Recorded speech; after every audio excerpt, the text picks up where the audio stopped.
semester, coba ya. Jadi tolong itu diperhatikan. Kemudian ya itu ya.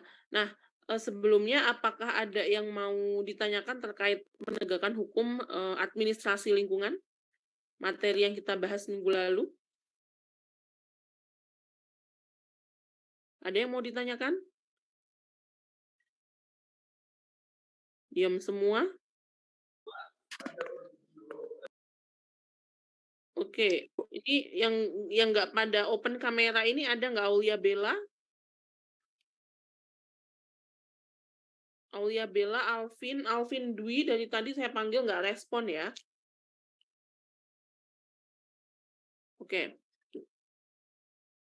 Ada yang mau ditanyakan nggak sebelum dilanjutkan? Tidak ada.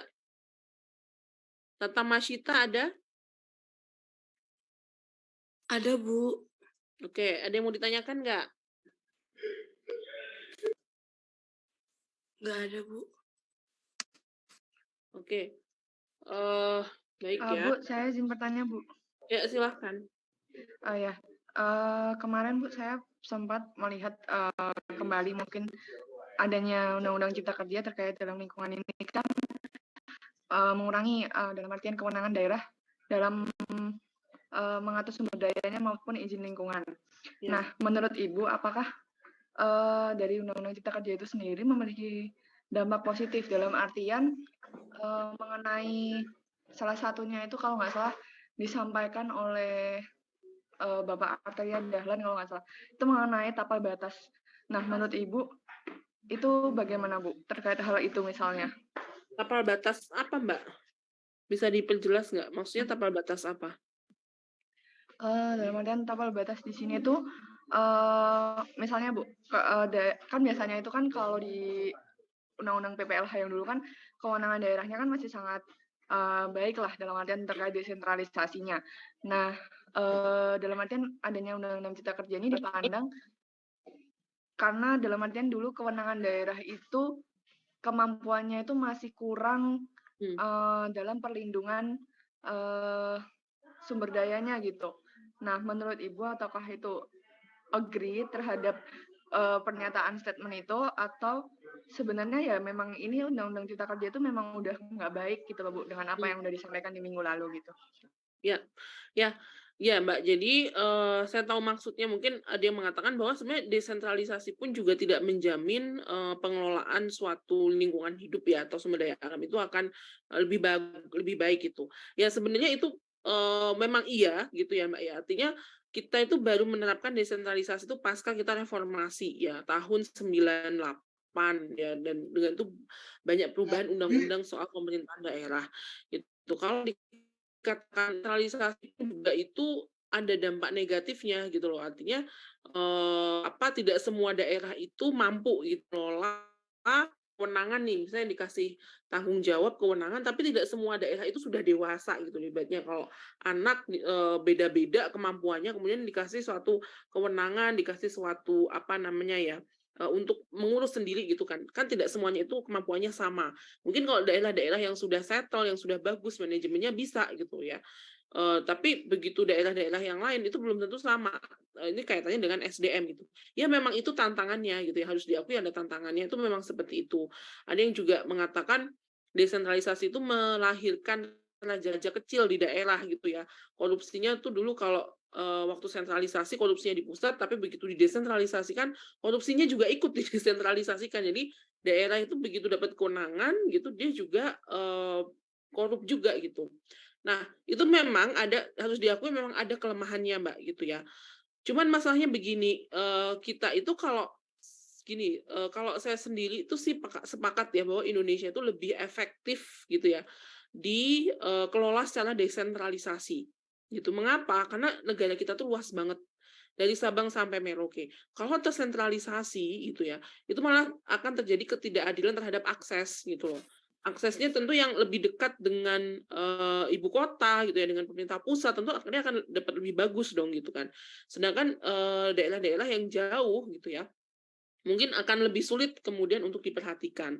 Nah, terkait dengan kemudian kalau daerah dikasih kewenangan tapi mereka juga tidak begitu perform, artinya tidak begitu bagus juga dalam mengelola daerahnya, ya itu namanya pembelajaran gitu loh ya. Artinya semuanya itu berproses gitu ya. Kita sudah dikelola selama 32 tahun ya, era Orde Baru itu secara sentralis gitu ya. Belum lagi sebelum era Orde Baru juga, apalagi zaman dulu gitu ya, maksudnya yang maju itu cuma Pulau Jawa aja gitu kan. Kenapa ya? Karena Jawa itulah yang dekat dengan sentral, dengan pusat gitu. Tapi begitu kita sudah beralih ke desentralisasi, meskipun memang di situ banyak kekurangannya, masih compang-camping, ya bukan berarti terus kita harus kembali lagi ke sentralisasi kan gitu. Nah, artinya kalau misalkan praktek desentralisasi itu banyak kelemahannya, ya ya itu yang dibenarkan gitu. Gimana upaya kita kemudian membuat daerah itu berdaya gitu loh. Bukan apa-apa wah daerah tuh ternyata nggak bisa ya dikasih kewenangan, nggak bisa ya dikasih tanggung jawab, ya udah kita balikan lagi ke sentralis. Ya nggak akan selesai masalah itu gitu loh, Mbak. Nanti di sentralis sama kasusnya gitu loh, kayak zaman dulu yang zaman era Orde Baru atau era sebelumnya yang semuanya sentralis, balik lagi masalahnya gitu. Nah, kalau saya lebih sepakat ya tetap desentralisasi, cuman kemudian daerah itu diberdayakan gitu loh. Artinya reformasi birokrasi jangan cuma di pemerintah pusat, tapi juga di pemerintah daerah. Kan pusat itu bagus ya, artinya rekrutmen pegawainya gitu ya, sudah menggunakan merit system, sudah menggunakan transparansi itu ya. Kok rekrutmen ASN itu bisa transparan, memang benar-benar skornya tuh dipajang gitu kan, dan yang bisa lolos itu ya skor tertinggi ya, skala sekian sampai sekian. Nah, yang seperti itu kan sudah prakteknya sudah bagus di pusat. Nah, kenapa nggak kemudian juga dipraktekkan di daerah? Nah, walaupun memang prakteknya tidak semudah ngomong gitu ya, karena daerah itu kan punya tangannya masing-masing.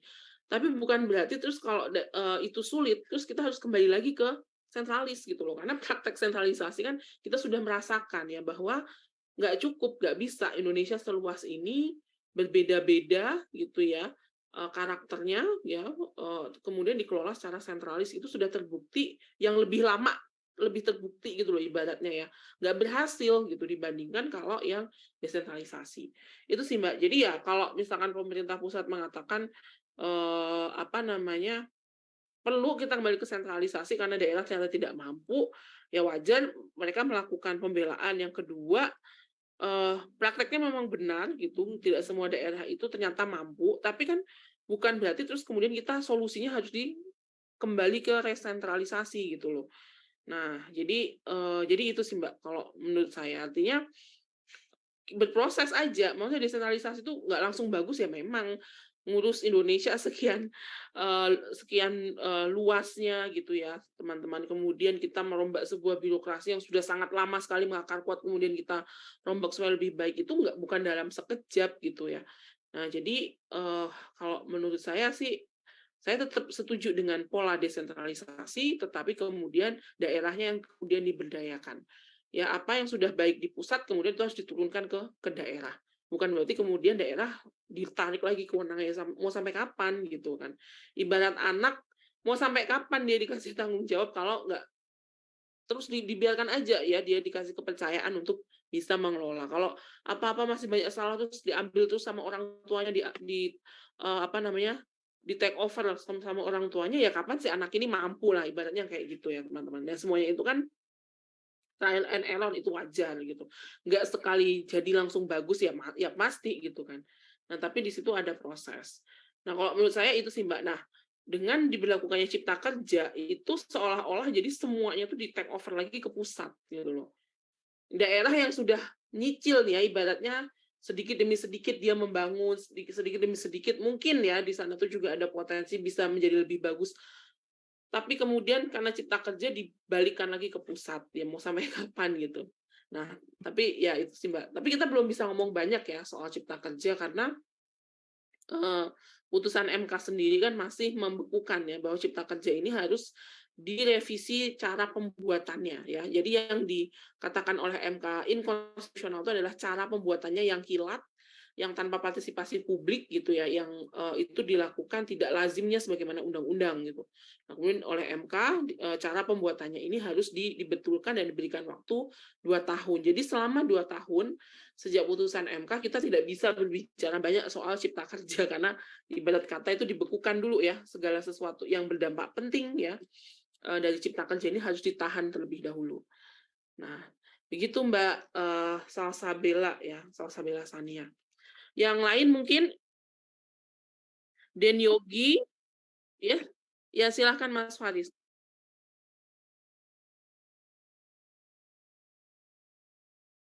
Ya,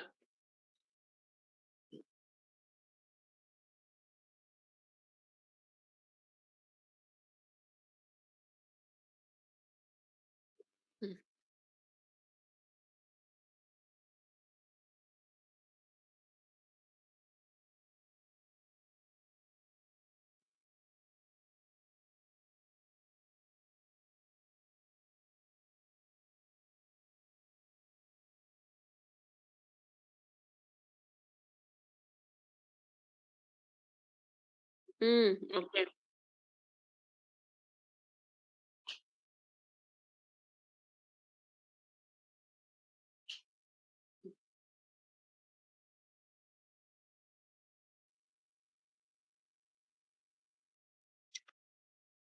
Ya, ya, ya, ya bagus. Makasih ya Mas Faris ya. Kalau gini ya, kalau kita ngomong, kita berbicara itu ya tentang beban satu daerah ya. Jadi beban satu daerah itu eh apa ya? Kalau saya bisa bilang Jakarta itu sudah bebannya sudah terlalu banyak ya. Artinya dia sudah sekian lama ya menjadi ibu kota semenjak kita merdeka dan semua segala pusat baik pusat pemerintahan, pusat perdagangan itu semua ada di Jakarta. Gitu. Dan itu mengakibatkan apa ya? Mengakibatkan kualitas udaranya terbukti sudah tidak sehat gitu ya. Kualitas udaranya tidak sehat, kemudian ada riset ya, walaupun riset ini juga kita mau percaya atau tidak percaya, tapi ini hasil riset yang dipublikasikan bahwa eh, siapapun yang tinggal di Jakarta, angka harapan hidupnya itu akan berkurang 7 tahun. Jadi kalau misalkan rata-rata angka harapan hidup orang Indonesia itu sampai 80 tahun. Tapi karena Anda tinggal di Jakarta, maka potensi angka harapan hidup kita itu di 73 tahun. Kenapa? Di korting. Karena Anda tinggal di Jakarta. Loh, apa relevansinya, Bu? Karena udara yang Anda hirup itu tidak sehat. Yang itu akan mempengaruhi pada uh, uh, usia harapan hidup seseorang. Nah, coba sampai ada riset yang seperti itu. Nah, kalau saya sendiri mengatakan bahwa apakah saya setuju ketika ibu kota itu pindah, Bu? Saya sendiri setuju, gitu ya. Mengapa setuju gitu?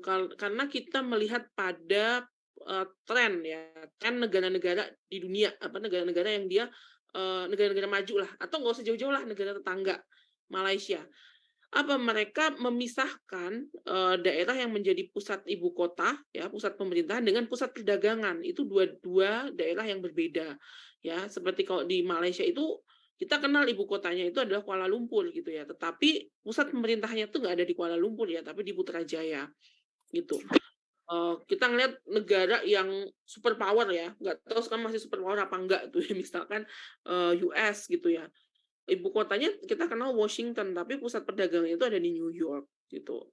Kita ngelihat juga lah ya Belanda itu juga sama ya ibu kotanya di Amsterdam, tapi pusat pemerintahannya ya kalau Anda ke Belanda dan Anda mau ke KBRI misalkan mau lapor diri, Anda nggak ke Amsterdam, Anda kemana ke Den Haag. Pusat pemerintahannya itu ada di Den Haag. Nah, trennya memang seperti itu ya. Saya nggak tahu, tapi negara-negara yang artinya pengelolaan lingkungan hidupnya itu juga lebih bagus, ya mereka menerapkan itu gitu. Nah, saya sendiri juga merasa Jakarta itu sudah terlalu berat ya bebannya, beban populasi, beban polusi ya. Populasi itu apa penduduknya banyak ya. Kemudian beban polusi ya, pencemaran udara, beban tata kota ya. Ibu kota tapi langganan banjir gitu kan itu juga menjadi apa namanya suatu keprihatinan. Nah, kalau menurut saya nggak apa-apa dan itu bagus ya, supaya artinya beban itu terbagi, tidak hanya terpusat pada di Jakarta. Nah, masalahnya sekarang, pemilihan ibu kota Nusantara itu apakah daerah itu tepat gitu ya, kan masalahnya itu. Dan apakah kemudian oke bebannya itu dibagi, tapi kemudian juga kerusakan lingkungannya dibagi.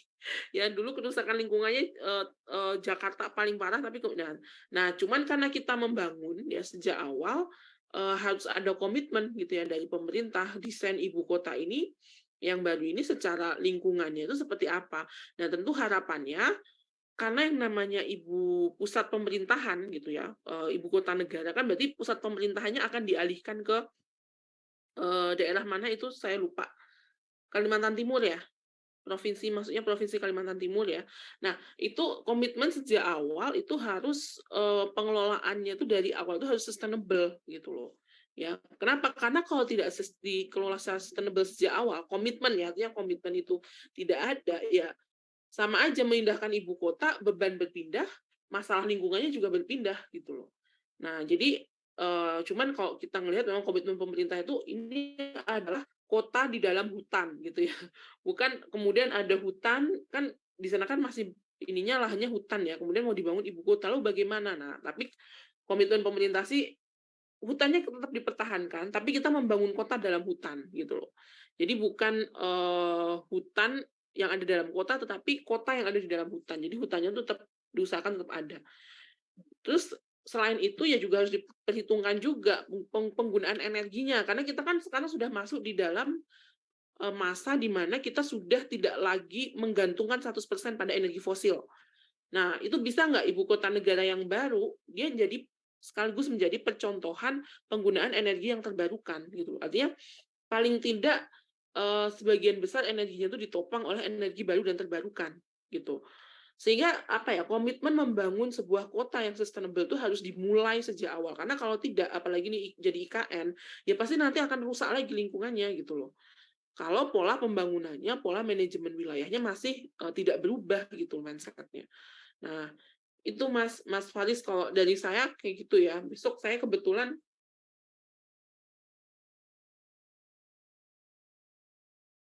hari bahas mengenai dampak lingkungan, dari, pemindahan ibu kota gitu ya. Nah, apa, kalau saya sendiri sih setuju gitu ya, karena, Jakarta tuh udah kasihan gitu, udah sampai ada riset mengatakan masyarakat yang tinggal di Jakarta angka harapan hidupnya itu bisa di-korting gitu, karena saking tidak sehatnya. Kemudian juga, dia sudah semrawut lah kalau kita ngelihat Jakarta tuh.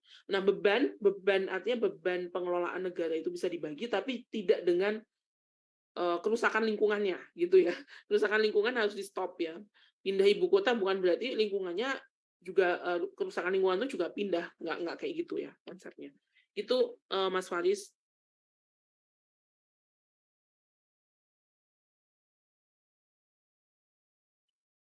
Iya, pusat pemerintahan. Iya.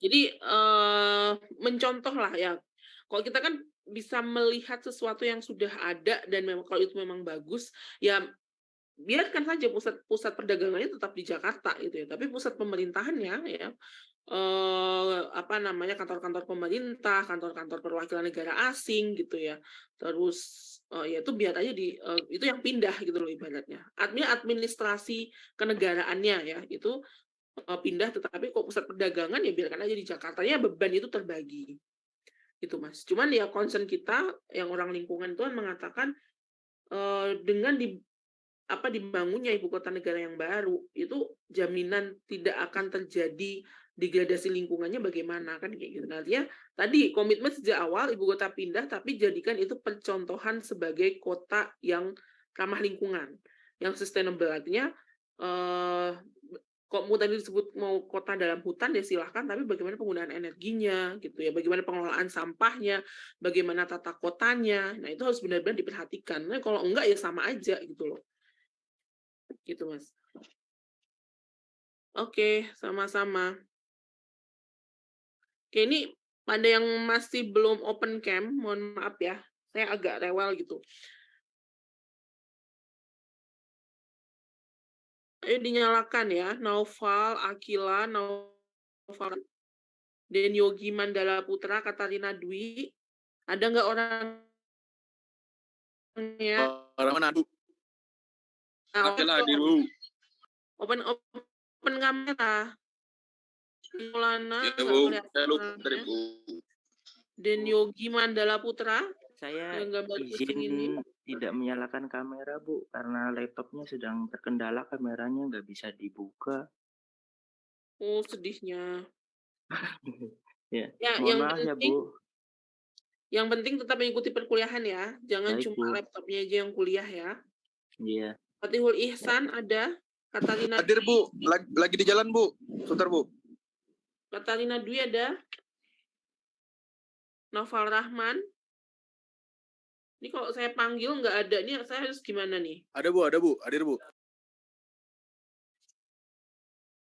Ya, ini ada Hanifah Zain ini kelihatan tuh audionya aja nggak nyambung. Mohon maaf ya, saya anggap nggak hadir. Nah, ada tapi audionya aja nggak nyambung, berarti kan nggak bisa dengar saya kan? Oke, saya coba share screen ya. Kita masuk ke dalam penegakan hukum perdata lingkungan. Jadi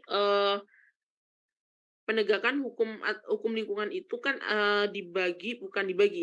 dibantu oleh 3 bidang hukum sekaligus ya. Yang pertama adalah hukum administrasi, kemudian yang kedua adalah hukum perdata, dan yang ketiga adalah hukum pidana. Ya, meskipun demikian, ketiga bidang hukum itu mereka memiliki ranah penegakannya yang berbeda-beda, dan itu bukan berarti tumpang tindih gitu ya teman-teman. Kalau administrasi itu titik tekannya ada pada pengawasan, dan aktor utamanya yang melakukan penegakan adalah pemerintah, baik pemerintah pusat maupun pemerintah daerah yang kemarin sudah kita bahas. Dan sebagian ketentuannya itu mengalami perubahan karena berlakunya Undang-Undang Cipta Kerja. Ya, kemudian titik tekannya ada pada pengawasan. Ada pada tindakan preventif yang itu dilakukan menggunakan melalui pengawasan dan menggunakan instrumen perizinan dan persetujuan lingkungan. Nah, kalau keperdataan dia fungsinya untuk apa? Nah, kalau hukum perdata atau bersengketa secara perdata itu berarti bersengketanya itu antar individu yang itu mengalami kerugian ya. Salah satunya adalah dia adalah korban atau dirugikan secara keperdataan ya. Secara kerugian secara keperdataan itu kerugian apa? Ada yang tahu nggak? Kalau kita ngomong saya rugi secara perdata, itu berarti rugi secara apa? Material, Bu. Ya, rugi haknya dalam hak dia sebagai privat, subjek hukum privat gitu ya. Nah, rugi secara subjek hukum privat itu apa ya? Dia rugi secara kepemilikan ya, hak milik ya. Dia rugi secara mungkin harus mengeluarkan harta bendanya untuk berobat karena sakit ya, karena akibat dari pencemaran udara misalkan. Nah, itu adalah kerugian secara keperdataan atau hilangnya aset ya, misalkan dia punya ternak gitu ya, atau dia punya sebidang tanah ya, kemudian terjadi longsor, rumahnya hancur ya, kemudian tanahnya juga ternyata udah nggak bisa lagi dipakai misalkan kasus lumpur lapindo. Nah, itu kehilangan secara keperdataan atau kerugian keperdataan. Kita punya hewan ternak ya, hewan ternaknya juga mati gitu ya akibat mengkonsumsi air yang sudah tercemar misalkan, itu juga rugi secara keperdataan.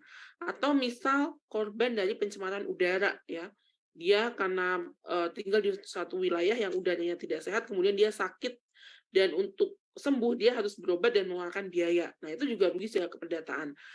Dunia usaha ya, badan hukum privat misalkan ruginya seperti apa? Misal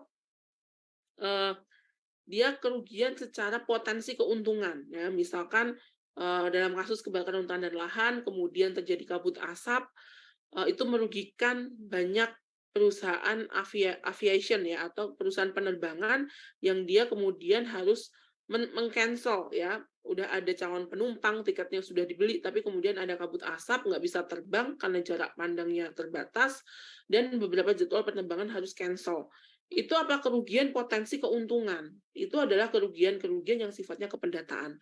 Nah, hal yang demikian ya, hukum itu kan ada kemudian untuk merehabilitasi sesuatu yang ketimpangan di dalam masyarakat.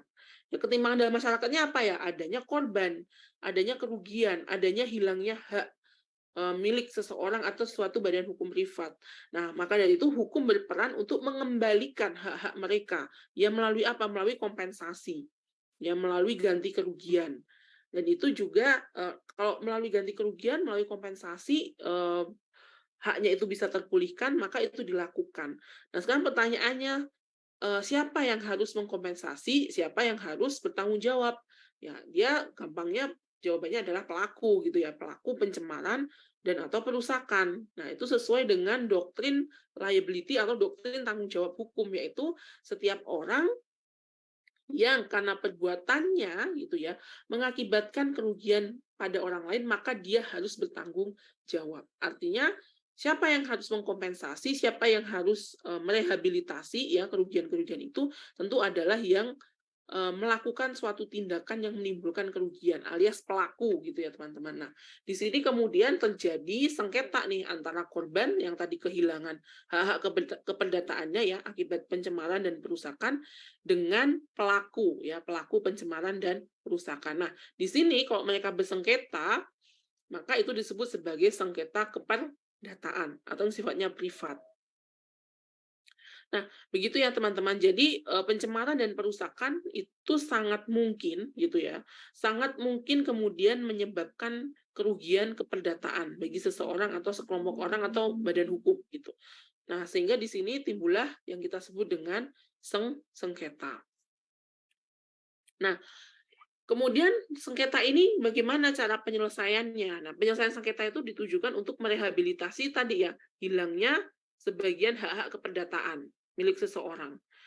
Nah, caranya itu sudah ditentukan ya melalui pasal 84 ya Undang-Undang PPLH. Nah, ini kebetulan kalau yang soal keperdataan ini tidak banyak berubah ya, walaupun nanti ada pasal 88 itu yang berubah pasca cipta kerja, tapi kalau tidak berubah di dalam cipta kerja berarti dia masih berlaku. Nah, pasal 84 ini tidak mengalami perubahan melalui cipta kerja. Ya. Sehingga cara penyelesaiannya masih sama ya. Kita baca yang ayat 1-nya bahwa penyelesaian sengketa lingkungan hidup dapat ditempuh melalui pengadilan atau di luar pengadilan. Nah, jadi bisa ditempuh melalui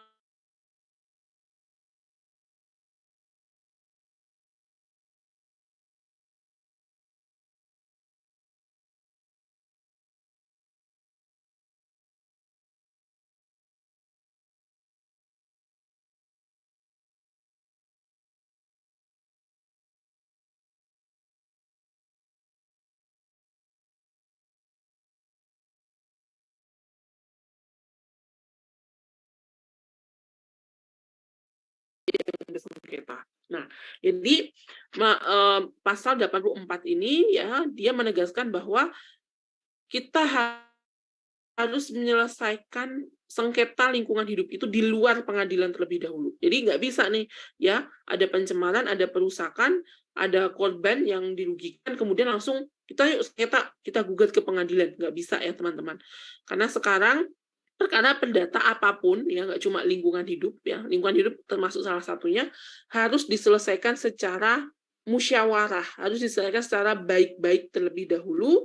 Kalau itu tidak bisa, baru itu menjadi dasar untuk diajukannya gugatan di pengadilan. Saya rasa perkara apapun ya, yang dia sifatnya keperdataan ya, kepentingan individu, maksudnya tidak ada kaitannya dengan kepentingan publik ya, itu harus diselesaikan dulu di luar pengadilan. Kalau tidak berhasil atau tidak ada kata sepakat gitu, maka itu bisa menjadi dasar mengajukan ke pengadilan. Nah, caranya apa? Bagaimana Bu sengketa di luar pengadilan itu? Nah, bisa melalui ini dulu ya, mediasi misalkan ya. ADR itu alternative dispute resolution atau alternatif penyelesaian sengketa di luar pengadilan ya. Bisa melalui mediasi. Nah, biasanya kalau udah terlanjur ke pengadilan ternyata belum melakukan upaya di luar pengadilan kemudian ditawarkan untuk mediasi. Mediasi ini dia dipandu oleh seorang mediator gitu ya, teman-teman. Yang tujuannya untuk apa? Untuk mendapatkan solusi yang sifatnya win-win atau sama-sama menang. Sehingga putusan dalam penyelesaian perkara di luar pengadilan itu haruslah putusan yang disepakati oleh baik korban maupun pelaku. Artinya berapa besaran ganti rugi, kemudian ganti rugi apa saja yang disepakati ya. Itu kalau ketemu titik temunya melalui mediasi atau melalui musyawarah ya, maka itu selesai sudah perkara gitu ya. Kita tidak perlu lagi masuk ke pengadilan. Mungkin kemudian ada pertanyaan, lalu bagaimana kekuatan putusan atau mediasi atau musyawarah itu Bu misalkan ya. Yaitu nggak apa-apa nanti bisa diajukan atau dimintakan penetapan dari pengadilan bahwa keputusan ini sudah disepakati bersama dan oleh karenanya memiliki kekuatan hukum mengikat. Itu nanti diberikan ibaratnya itu kayak diberikan stempel lah gitu ya oleh pengadilan. Nah, caranya apa? Bisa musyawarah aja ya, misalkan mendatangi pelaku, kemudian kita duduk bersama ya. Kalau kita tanpa ada penengah itu disebut dengan negosiasi, artinya cukup dengan korban dan pelaku, kemudian mereka saling bernegosiasi. Kalau sepakat, ya sudah selesai perkara, dan itu kesepakatan itu diajukan ke pengadilan untuk mendapatkan pengesahan, sehingga dia memiliki kekuatan hukum mengikat. Itu namanya negosiasi. Nah, kalau mediasi, bagi mediasi berarti ada penengahnya, ya. Mediasi itu tidak harus selalu dianggap harus dengan mediator ya, itu mau mediasi yang secara formal. Tapi kalau misalkan dimediasi oleh perangkat desa gitu, oleh Pak Dukuh, oleh Pak Lurah, itu juga nggak apa-apa gitu teman-teman. Jadi tidak selalu bentuknya itu formal. Selama itu disepakati ya, kita kembali ke ketentuan ini ya, yang ayat 2 ya. Dilakukan secara sukarela. Jadi tidak harus bentuknya mediasi ya, bisa juga musyawarah, ya kemudian ada orang ketiga yang netral ya, yang dianggap mengayomi misalkan. Atau dengan negosiasi boleh, atau dengan mediasi juga boleh. Nanti di pengadilan disediakan seorang mediator. Nah, mengapa ya perkara itu kalau sengketa keperdataan itu harus diselesaikan dulu ya di luar pengadilan. Nah, karena kita menyadari teman-teman tidak selamanya perkara itu selesai atau perkara itu lebih efektif ya diselesaikan di pengadilan ya. Mengapa seperti itu? Karena ternyata jalur litigasi itu sendiri memiliki banyak kekurangan. Kalau kaitannya sengketa perdata ya, kita nggak ngomong kasus pidana, kita ngomongnya ada sengketa perdata. Ya, kekurangannya apa? Kekurangannya adalah waktu yang digunakan itu terlalu lama, ya, berlarut-larut. Ya, kasusnya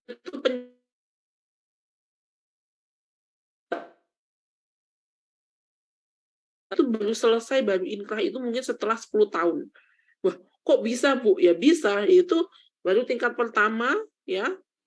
Kemudian salah satunya yang pihak yang kalah banding ya. Dibanding yang pihak yang kalah juga nggak sepakat, kasasi. Sampai di kasasi pun sudah inkrah masih bisa di PK. Ya. Itu lama sekali teman-teman. Belum lagi ini perdata.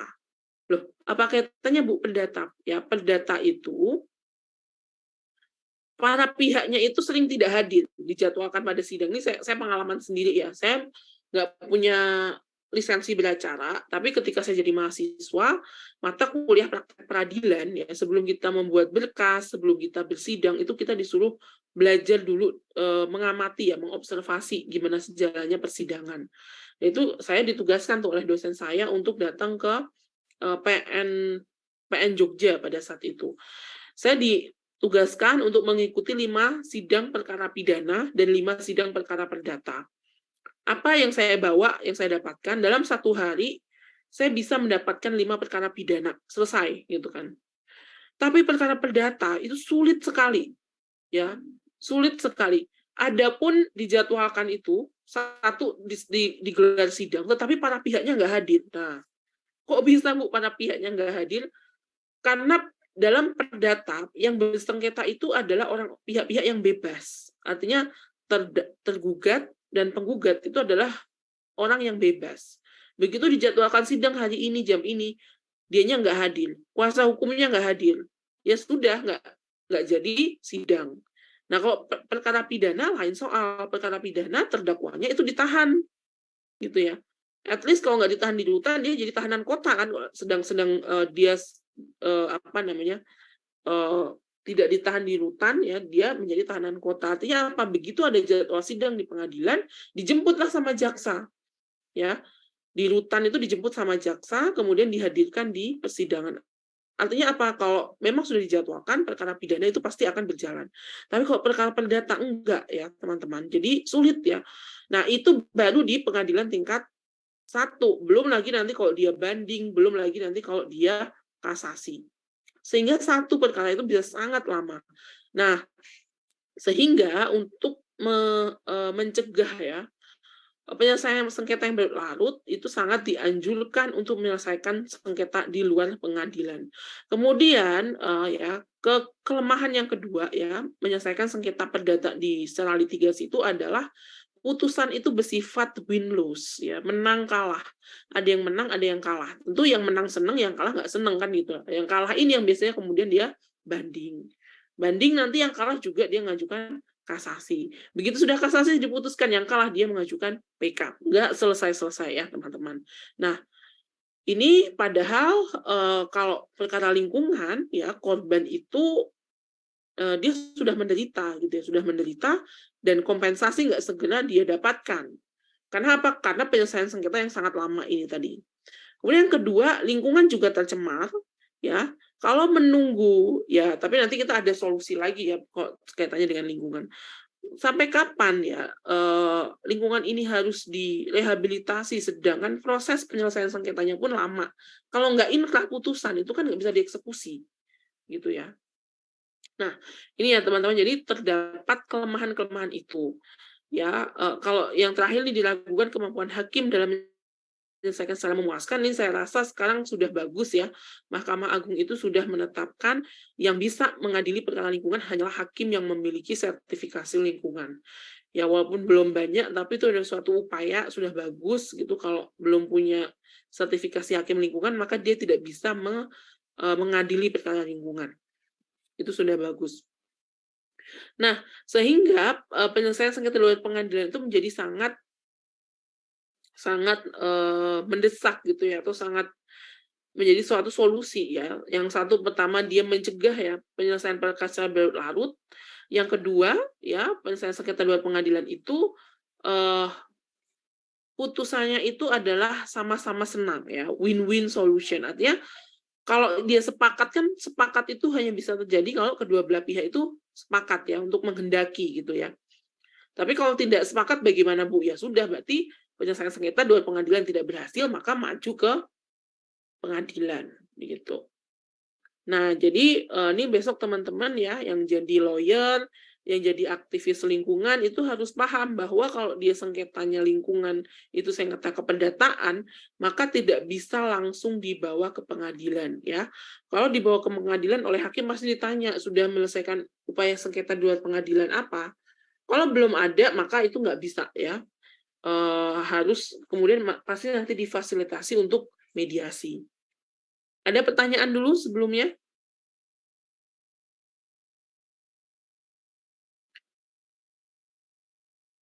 Halo, pada diam semua? Ada pertanyaan?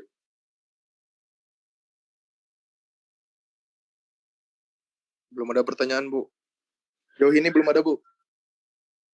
Oke, saya lanjutkan ya.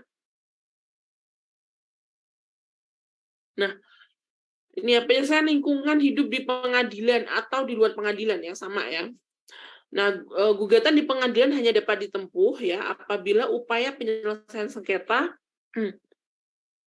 di luar pengadilan itu dinyatakan tidak berhasil ya oleh salah satu atau para pihak yang bersengketa. Dinyatakan tidak berhasil berarti apa? Harus sudah ada dulu kan, baru itu tidak berhasil, baru itu menjadi dasar untuk mengajukan gugatan di pengadilan. Nah, sengketa di luar pengadilan itu dilakukan untuk mencapai apa ya? Tapi di pengadilan pun juga sama ya, artinya tuntutan itu sama harusnya, yaitu mengenai bentuk dan besarnya ganti rugi. Ya, ingat ini adalah sengketa keperdataan. Ada kerugian perdata yang dialami korban. Jadi tujuannya korban mengajukan gugatan atau korban itu melakukan penyelesaian sengketa di pengadilan, dia tentunya adalah untuk meminta ganti rugi atau kompensasi. Tentu ganti rugi atau kompensasi itu harus sebanding dengan kehilangan ya, atau dengan kerugian yang dia alami. Jangan dia mengalami kerugian katakanlah di valuasi ya, dinilai itu sebesar 10 juta. Tapi karena dia, wah mumpung nih saya bisa menggugat, saya menggugat aja 50 juta, nggak bisa ya. Pasti nanti itu akan dinilai rasionalitasnya. Ya, apakah rasional Anda menuntut 50 juta? Padahal setelah dinilai, kerugiannya cuma 10 juta gitu ya. Nah, itu jadi harus proporsional. Nah, kemudian bukan hanya ganti rugi itu memang yang utama ya, karena ini adalah sengketa yang mengajukan adalah korban. Yang kedua yang bisa dimintakan adalah tindakan pemulihan ya. Ingat ini perkara lingkungan ya, berbeda dengan perkara gugatan-gugatan perdata lainnya. Maka dalam perkara lingkungan dia korban itu juga jangan lupa meminta untuk kepada hakim gitu ya. Kalau dia konteksnya di dalam pengadilan, meminta kepada hakim agar hakim memerintahkan pelaku atau tergugat untuk melakukan tindakan pemulihan ya akibat pencemaran dan atau perusakan lingkungan. Ya. Kemudian korban juga bisa memintakan tindakan tertentu ya untuk menjamin tidak akan terulangnya pencemaran dan atau perusakan lingkungan ya. Tadi tindakan pemulihan ya, tapi yang diminta hanya sebatas meminta kepada hakim agar hakim memerintahkan. Ya, jadi bukan untuk meminta meminta sejumlah uang dan kemudian biar korban saja yang merehabilitasi, itu nggak boleh ya. Jadi mata-mata hanya kerugian keperdataannya. Tapi kerugian lingkungan atau untuk merehabilitasi itu sebatas memohon kepada hakim agar hakim memerintahkan. Tapi bukan untuk meminta ganti kerugian lingkungan. Lingkungan bukan ya. Dia hanya boleh meminta ganti rugi atas kerugian dirinya sendiri. Sama meminta untuk jaminan ya, penyataan kesanggupan atau jaminan supaya tidak terulangnya pencemaran ya. Itu juga bisa, atau tindakan untuk mencegah dampak negatif terhadap lingkungan hidup ya. Nah, jadi yang boleh ganti rugi itu hanya poin A aja, besarnya ganti rugi keperdataannya yang dialami. B sama D itu semuanya adalah permohonan kepada hakim agar tergugat melakukan suatu tindakan ya, bisa tindakan komitmen untuk tidak mengulangi, tindakan pemulihan, dan juga tindakan yang dia sifatnya preventif supaya tidak terulang kembali. Ini ada gugatan yang bisa diajukan oleh korban ya teman-teman, karena nanti dalam sengketa pendata lingkungan itu kita akan dapati bukan hanya korban yang bisa mengajukan gugatan, tapi juga pemerintah dan pemerintah daerah ya. Hak gugat pemerintah daerah. Ini bukan ini sengketa perdata, tapi kok ada pemerintah juga. Nah, ini menarik ya. Nah, ini adalah special case-nya karena dia kasus lingkungan gitu ya. Jadi pemerintah itu punya diberikan hak gugat ya.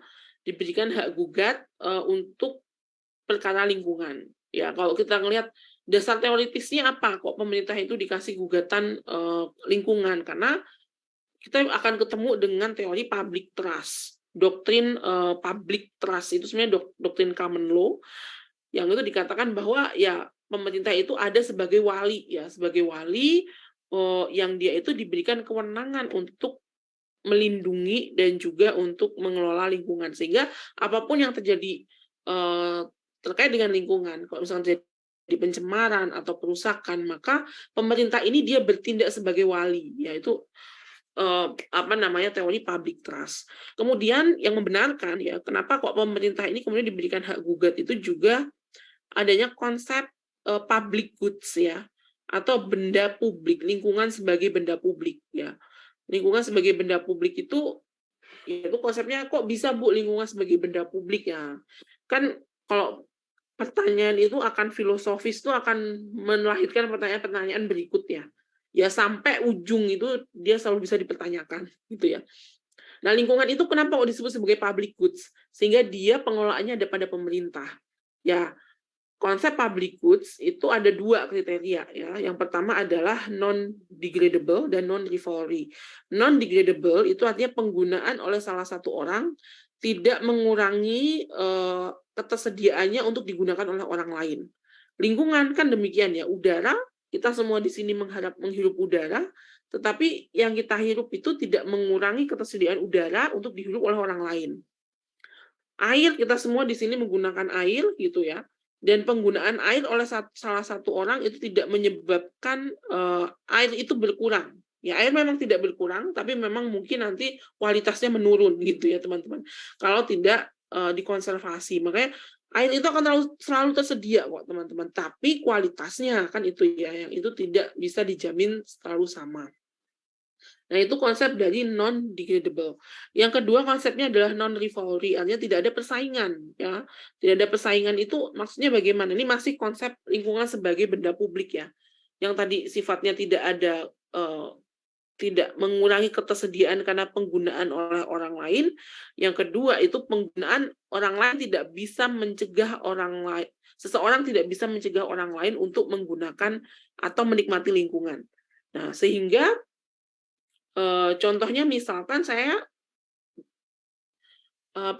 bernafas menggunakan oksigen yang ada di udara, ya. Kita berada di lingkungan yang sama, kita berada di ruangan yang sama. Tapi kemudian saya mencegah. Fatihul Ihsan, ada Fatihul Ihsan? Halo, Fatihul Ihsan. Misalkan saya mencegah Ada, Bu. Fatihul Ihsan. Hadir, Bu. Ya, kamu kemana aja? Tadi di jalan, Bu. Oke, nah misalkan saya mencegah Fatihul Ihsan untuk karena ini di rumah saya ya, Fatihul Ihsan kamu nggak boleh bernafas. Jadi kamu kalau bernafas di rumah saya harus bayar ke saya. Kan kita nggak bisa kayak gitu ya teman-teman. Artinya tidak bisa mencegah orang lain untuk menikmati lingkungan hidup yang sama gitu kan. Nah, sehingga karena lingkungan itu masuk dalam kriteria non-degradable dan non-rivalry, maka lingkungan itu masuk dalam kategori public goods atau benda publik. Sehingga pengelolaannya karena dia benda publik itu tidak bisa dikelola secara privat. Maka dia harus dikelola secara publik. Kalau secara publik berarti pengelolaannya itu sektornya ada pada pemerintah. Nah, disinilah kemudian pemerintah punya pembenaran. Dalam kasus lingkungan hidup, pemerintah itu bisa punya hak gugat. Nah, itu ya. Tadi ya, sebagai public trust doctrine ya, pemerintah sebagai wali, yaitu dasar bagaimana kenapa pemerintah diberikan ya dasar hak gugat ini dalam kasus lingkungan. Nah, ini ya, gugatan perdata lingkungan hidup itu juga dapat diajukan oleh pemerintah meskipun secara perdata tidak dirugikan. Nah, tadi yang dirugikan siapa? Korban ya. Kalau secara perdata kan korban yang entah air tanahnya itu tercemar, ya, kemudian dia gagal panen, misalkan akibat dari sungai yang buat irigasinya itu tercemar, dia kerugian secara perdata karena harus kehilangan sebagian hartanya untuk berobat, ya. Kemudian dia kehilangan rumah ya akibat longsor, misalkan dia kehilangan apalagi misalkan potensi keuntungan gitu kan. Nah, itu adalah korban. Tetapi pemerintah tidak mengalami kerugian-kerugian itu ya. Pemerintah sebagai badan hukum publik, sebagai subjek hukum tidak mengalami kerugian. Tetapi pemerintah tetap bisa mengajukan gugatan perdata lingkungan. Yang diwakili oleh pemerintah bukanlah kepentingan korban, karena korban dia punya legal standing sendiri. Yang diwakili pemerintah ya adalah kepentingan lingkungan hidup itu sendiri ya. Tadi kasus public goods dan juga public trust doctrine ya. Itu adalah lingkungan itu diwakili oleh pemerintah sebagai wali ya, yang dia itu diberikan kepercayaan oleh publik untuk kemudian melindungi lingkungan.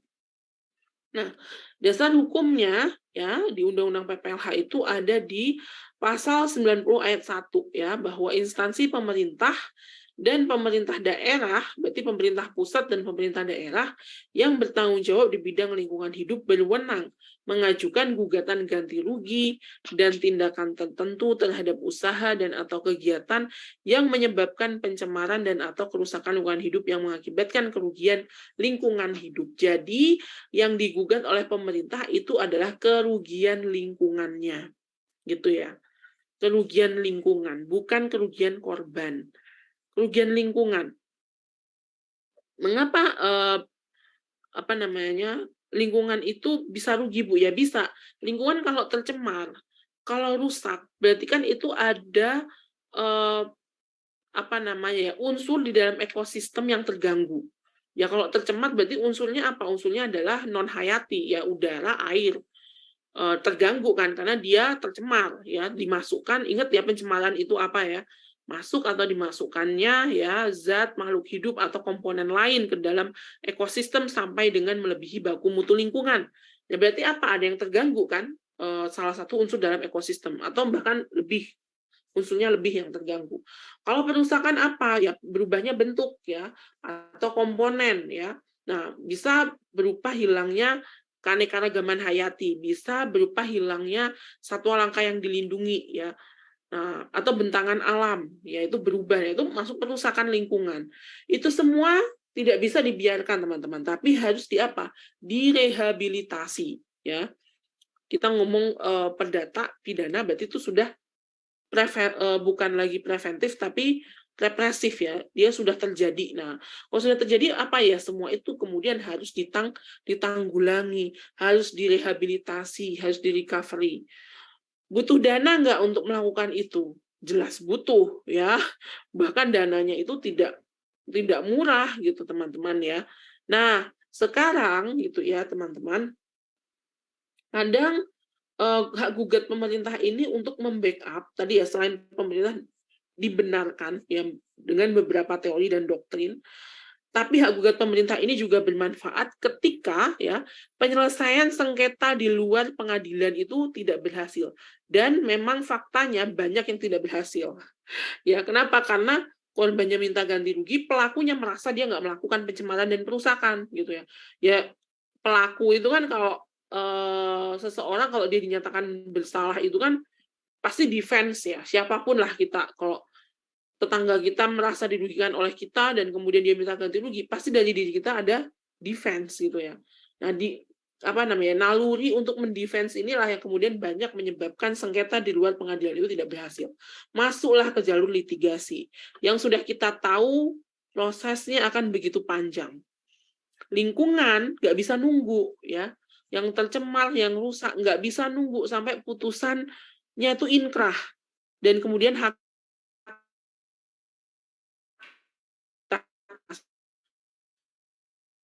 pengadilan tingkat 1 nggak ada kemudian tergugat kalah dan dia tidak mengajukan banding.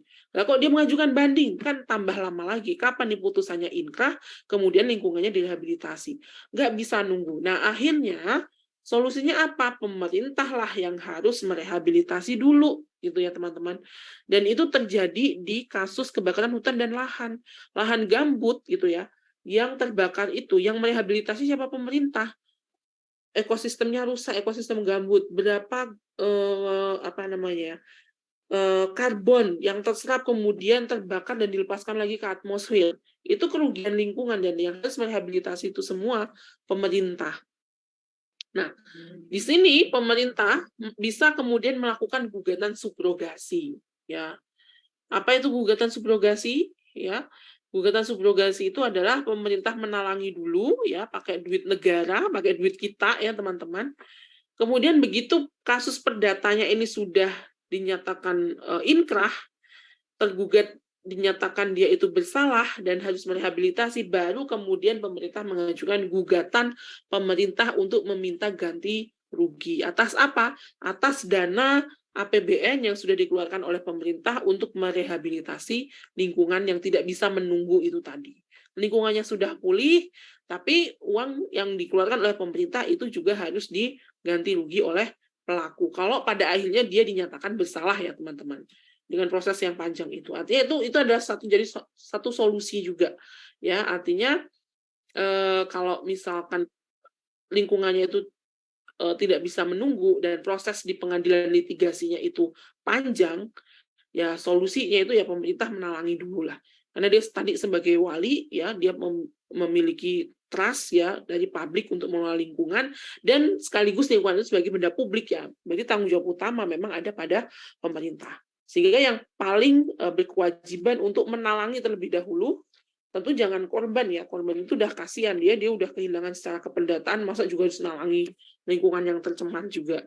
Nah, sehingga itu menjadi tanggung jawabnya pemerintah. Nah, kemudian pemerintah mengajukan gugatan untuk meminta ganti rugi dana yang sudah dikeluarkan untuk merehabilitasi lingkungan. Begitu, teman-teman, ada yang mau ditanyakan?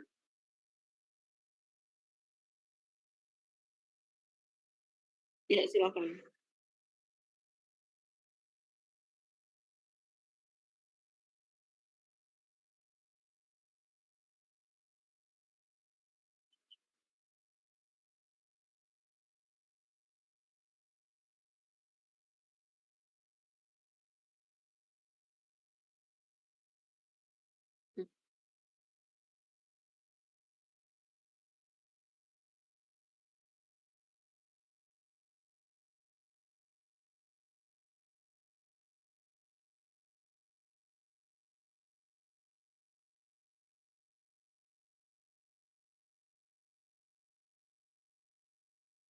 Hmm.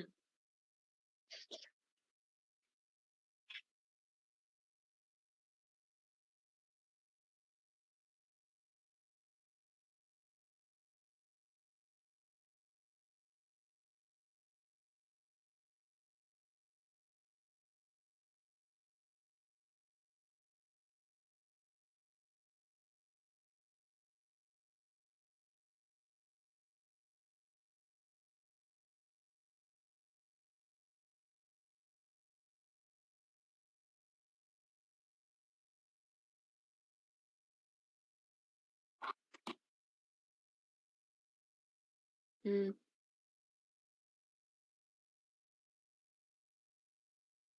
Hmm. Ya, ya Mas. Jadi saya sendiri juga belum dapat informasi mengapa dilarang. Artinya mengapa pemerintah melarang begitu ya. Jadi kan kita mau setuju nggak setuju kan ya alasannya apa dulu dong melarang gitu. Make sense nggak gitu kan. Kalau cuma nggak boleh dilarang pokoknya yang hanya boleh menampung hanya pemerintah. Alasannya apa? Alasannya nggak make sense ya tentu kita nggak setuju ya. Tapi kalau dia itu reasonable artinya kenapa kok hanya pemerintah yang diperbolehkan menampung air hujan? Mungkin mereka punya standar kualitas air yang untuk dikonsumsi, Mas. Ya, misalkan kalau orang Indonesia makanya air hujan yang air turun dari langit udah kita tampung terus kita gunakan. Itu kita ya. Mungkin kalau di negara lain mereka punya standar air yang bisa digunakan itu air yang seperti apa. Sehingga mungkin mereka menganggap air yang hujan itu tidak bisa langsung dimanfaatkan tetapi harus diolah dulu. Nah, yang boleh mengolah itu hanya pemerintah ya. Saya nggak tahu alasannya apa. Mungkin supaya tiap rumah itu tidak karena pengelolaan apa ya aktivitas itu kan bisa saja dia mengganggu tetangganya gitu ya karena dia punya pengelolaan air hujan gitu ya karena dia harus tadi sesuai dengan standar yang ditentukan oleh pemerintahnya gitu ya bahwa air itu yang bisa digunakan tuh sekian. Nah, mereka mengolah sendiri. Nah, itu kan kadang bisa menimbulkan nuisance ya. Di common law itu terkenal dengan nuisance. Nuisance itu apa?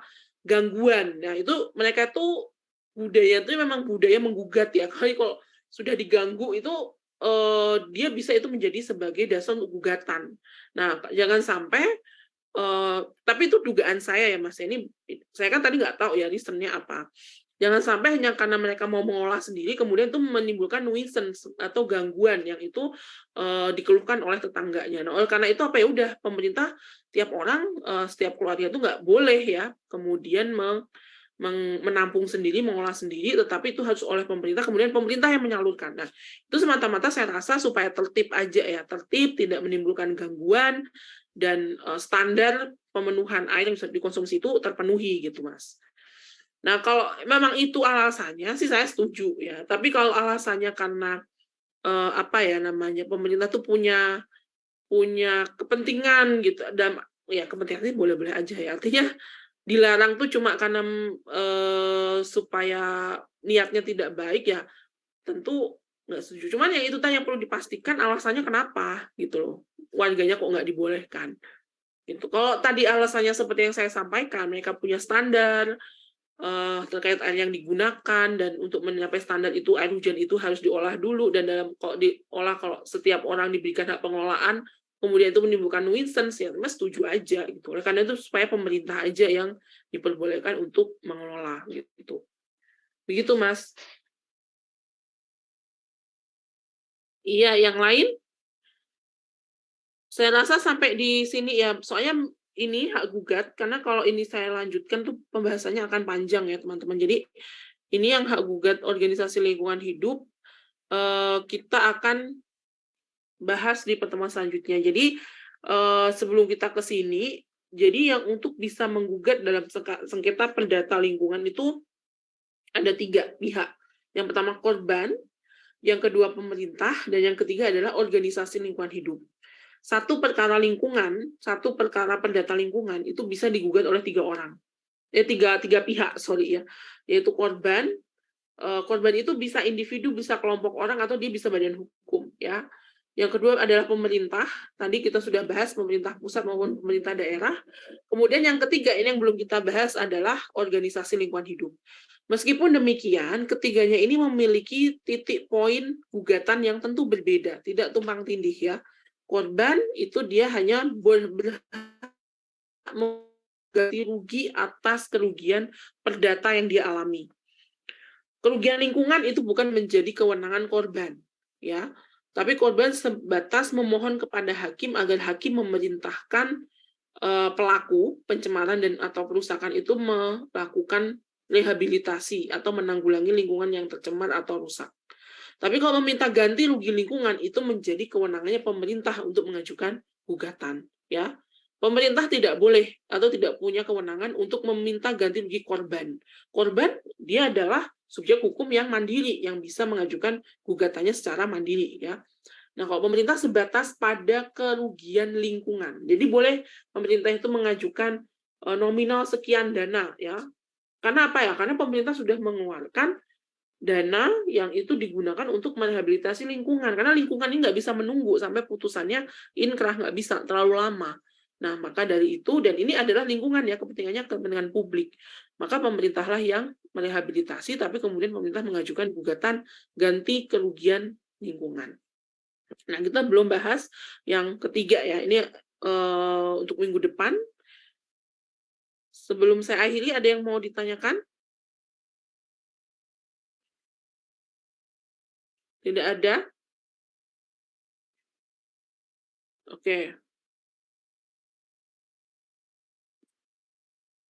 Saya share Google Class ini dulu ya. Kok Google apa namanya? WeGetWay. Sebentar.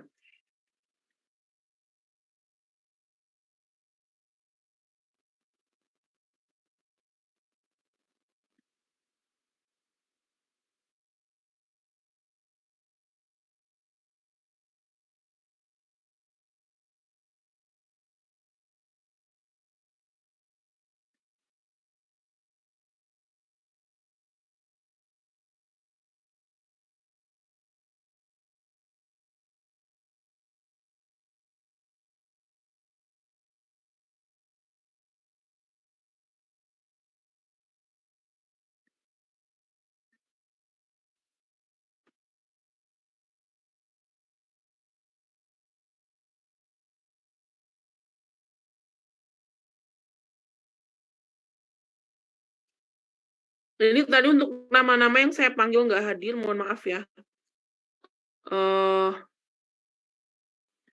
Yang saya panggil nggak respon, ya. Jadi kalau nanti dia merasa presensi, tapi kemudian kok nggak presensi, ya berarti konsekuensi ya. Bu, saya manual, Bu. Boleh, Bu? Iya, tapi nanti ya yang manual. Bu, saya izin manual, Bu. Sama Bu, izin manual Bu, error. Ya, iya.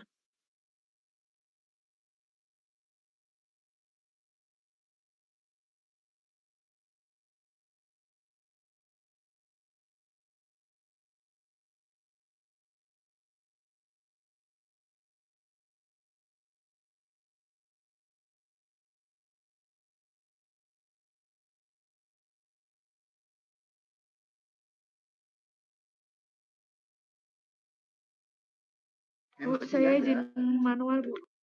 Iya.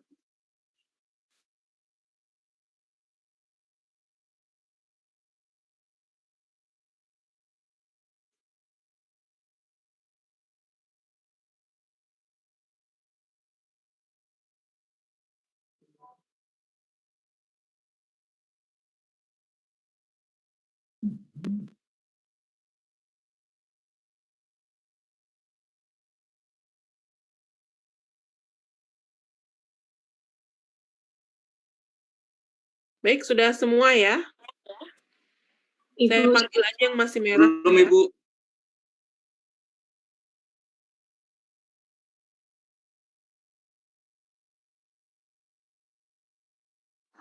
Bu, izin absen manual ya, Bu? Iya. Sudah, Ibu.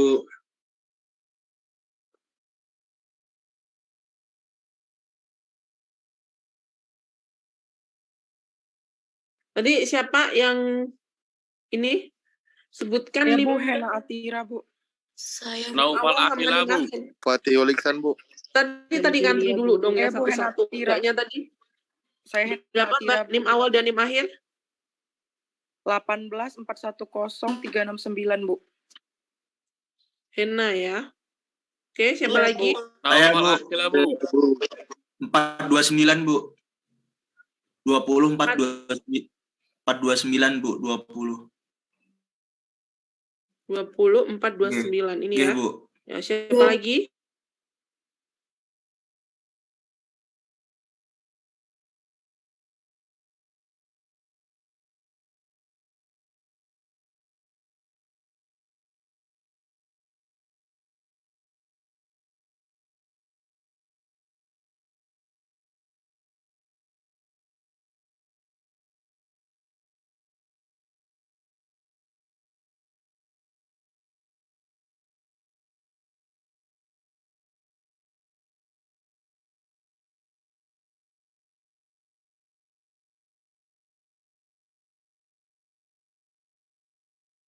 Dua puluh kosong di Fansya.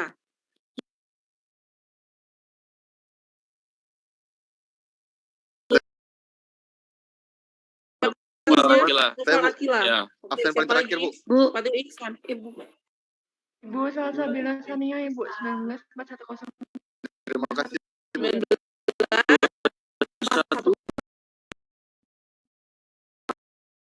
19 berapa? 21 Bentar, Mas ya. Berapa? Makasih, Bu. 228.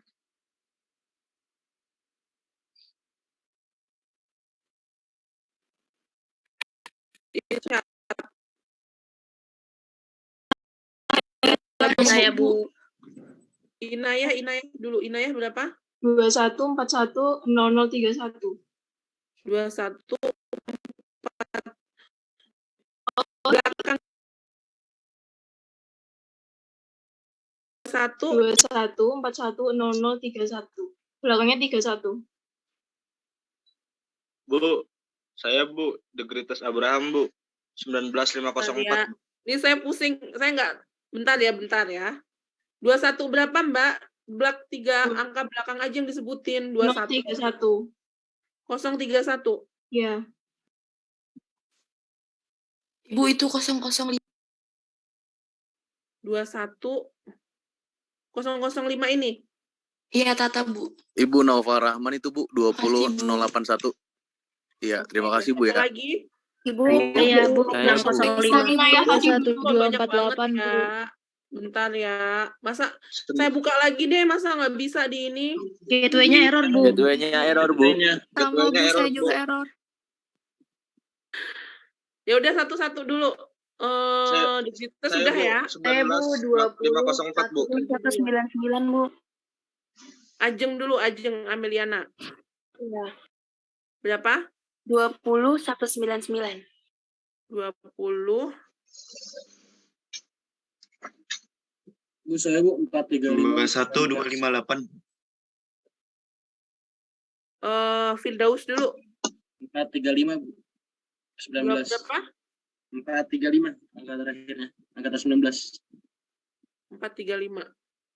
Saya bawahnya Firdaus, Bu. Sama RM Fauzan, Bu, 436. Mana orangnya RM Fauzan? Nggak Ini main saya, di- Bu. Saya, Itu Bu. lagi jidat itu, Bu. Ada orangnya. Mana orangnya? Saya, Bu. Bu, saya, Bu. Berapa? 605. Fauzan dulu. Bu, Fauzan saya, dulu Bu. berapa? The Greatest, Bu. Dari tadi, Bu. Fauzan dulu berapa, Fauzan? Udah, Bu, tadi bawahnya Firdaus. Oh, udah. 436. Oke. Saya, Bu. The Greatest, Bu. 19504, Bu. 19 504. 504. Saya, Ya. Bu.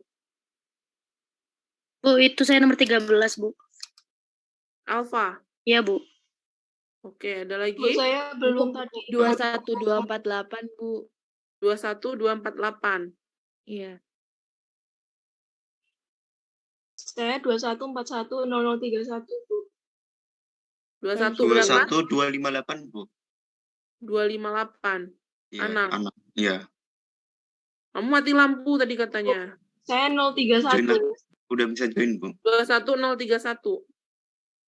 21410031. 410-nya nggak usah, Mbak, itu membingungkan. Bu. Berapa? Tadi Mbaknya berapa, Mbak? 21? Saya belakangnya 31. 031. 031, ya.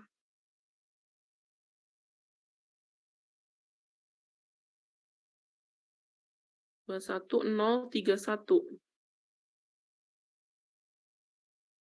Pokoknya 20. 031. 21 ya, Mbak ya? Iya, Bu. Ibu itu guys Sandi, Bu. Sandi Nazir, Bu. Nomor 35. 46, Bu. Terima kasih, Bu. Sandi Nazir, Bu. Nah, Sandi Nazir Lazwati, Bu. 0246, Bu. Kok yang ngomong Mehdi? Iya, Bu. Mati lampu, Bu. Dia, Bu. Saya ada buktinya dia ikutan, Bu. Ah, yaudah nanti biar dia aja yang ngomong sama saya. Udah ya? Bu, Ibu, saya belum. Saya belum, Bu. 2141 Tadi berapa? 20472. 20472. Aduh, merepotkan sekali. Siapa lagi? Ini gateway-nya Saya, Bu. 2141. Nomor absen Hegaltika 3, dulu, Bu. Hegaltika. Hegaltika berapa? 401, Bu. 20. 21. 21. 410401. 410-nya nggak usah, Mbak. 21. 140. 21140.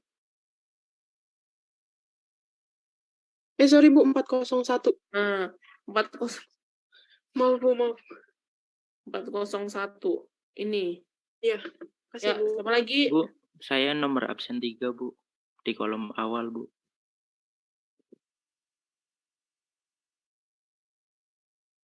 Sudah ya, semuanya ya? Iya, Bu. Yang alasan-alasan mati lampu itu nanti biar ini sama saya lah. Oke, begitu ya teman-teman. Untuk Bu, hari ini. Bu. Gimana? Saya mau tanya, kalau misalkan pertemuan kemarin saya sakit, itu absennya nggak masuk gimana, Bu? Gimana? Pertemuan yang kemarin saya sakit, kan nggak Sakit. masuk. Heeh. Itu harus pakai surat itu ya, dokter ya, Bu? Iya. Iya. Berarti Yaudah ya. kalau misalkan pertemuan ke depannya saya bawain surat dokter, bisa nggak, Bu? Boleh, boleh. Nanti bisa Oh, saya iya. rubah. Oke, Oke, makasih kita ya, Bu. tutup ya, kita tutup pertemuan kita pada siang hari ini dengan membaca hamdalah bersama-sama. Alhamdulillahirabbil alamin. Kita ketemu minggu depan ya. Wassalamualaikum warahmatullahi